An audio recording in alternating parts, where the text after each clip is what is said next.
Hello. So, ito tayo, magkain tayo ng breakfast. Ito na yung breakfast ko pag umaga.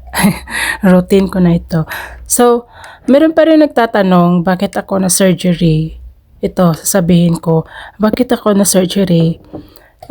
Kailangan kasi yung surgery ko is tympanoplasty.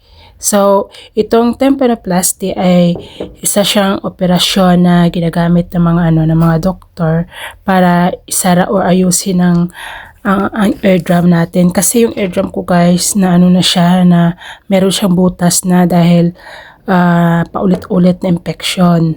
So, at saka isa din, dahil kailangan ko ng ganitong operasyon para maibalik din yung aking pandinig.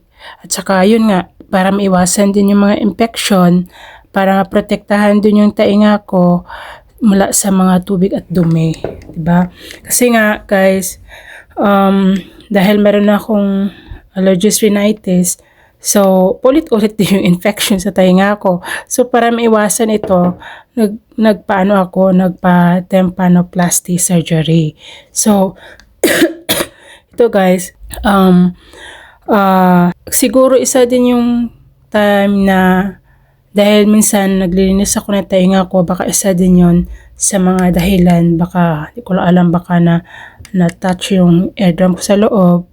Saka isa pa din yon, at yung pressure ng aking tawag dito, yung pagbahing ko, at saka yung pressure din na pagsinga ko. Ayun. Kasi minsan guys, nung hindi pa ako naoperahan, naririnig ko yung hangin na shhh, parang ganun siya. Tapos minsan nagpa-pop up siya, na yun yung pandinig ko minsan sa tainga ko. So, yung ginawa sa akin ay general anesthesia. Di ko na alam kung anong nangyari kasi nga wala akong nararamdaman. Nagising na lang ako na tapos na lahat. So,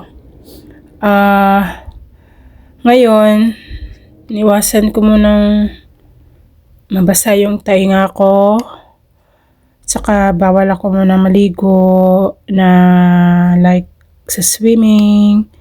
Saka yun, meron akong konting ubo ngayon. Kaya nga, pag nag-ubo ako, dandahan lang. Saka ngayon, bawal ako magbuhat ng mabibigat. At saka bawal ako ma-pressure. Kahit nga ngayon, pag nagsalita ako, medyo mabagal lang muna kasi hindi ko masyado binubuka yung bibig ko pag nagsalita kahit magkain ng mga solid food. Actually, di naman talaga siya bawal. Walang pinababawal sa akin ng doktor. Kaso nga lang sa situation ko ngayon, nahirapan ako. Kaya lahat ng mga kinakain ko is mga mga soft lang muna. Kagaya nito, nabiblend ako ng mga fruits. Pag umaga, yun yung breakfast ko. So, ilulunok ko lang yun. So, yan guys. Yan, may ubo pa nga ako konti. So, ayun. Sana nasagot ko yung tanong nyo kung bakit ako nagpa-surgery. I hope na ito, after nito, pag gumaling ako, mawawala na yung infection. Kasi yung problema ko lang naman dito paulit-ulit na infection. Yun yung problema ko. So, kayo, ingatan yung mga tainga nyo, lalo na kayong maglinis kayo ng mga tainga nyo, ingatan nyo talaga yun.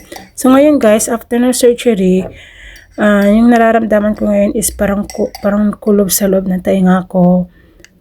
Nagpa-pop up siya, meron pa siyang ganun-ganun na tunog. Tapos, so far, wala akong nararamdaman. Medyo talaga nasakit. Kahapon, minom ako ng gamot. Kasi, pero medyo nagkirot. Naku, ayaw ko na inumin yun kasi lalo akong nahilo. Nahilo ako lalo. So, nigilan ko yun. Siguro sa sobrang tapang ng gamot. So, ni-stop ko siya.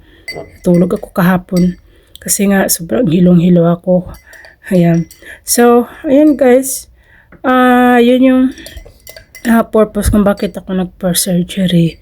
para lang maiwasan yung yung infection paulit-ulit. So, bye. Thank you for watching. Ayan lang po. Sana kayo din, ingatan nyo din yung mga kalusugat at ingay nyo. Bye!